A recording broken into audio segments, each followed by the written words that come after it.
اسلام کے بارے میں آپ کے کیا خیالات تھے؟ میں بچپن میں بھی مسلمانوں کے ساتھ ہمیشہ گھل مل جاتی تھی. بطور پروفیسر میرے والد کے مسلمان اسٹوڈنٹس بھی تھے، اور اسلام کے ساتھ میرا پہلا رابطہ دراصل اس لڑکی کے ذریعے ہوا جس کے ساتھ میں 17-18 سال کی عمر میں نائٹ کلبنگ کرتی تھی. میں شاید 18 سال کی تھی اور گھر میں نے 16 سال کی عمر میں چھوڑا تھا.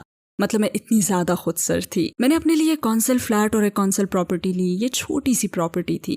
ہوا یہ کہ میرا اٹھنا بیٹھنا کچھ غلط لوگوں میں ہو گیا، اور کچھ بدماش قسم کے لوگوں نے میرے رہائشی اپارٹمنٹ میں مجھ پر حملہ کرنے کے لیے کچھ لوگوں کو بھیجا. وہاں مجھ پر حملہ کر کے مجھے بری طرح سے پیٹا گیا. انہوں نے میری کار چرا لی جو اس وقت میرے پاس تھی. انہوں نے میری رقم چھین لی. اور واقعی سبحان اللہ سبحانہ و تعالیٰ انسانوں کو ایسی صورتحال سے دوچار کرتا ہے جہاں انہیں مجبوراً کوئی قدم اٹھانا پڑتا ہے، کیونکہ اس کے بغیر آپ کی زندگی کبھی تبدیل نہیں ہو سکتی. تبدیلی کے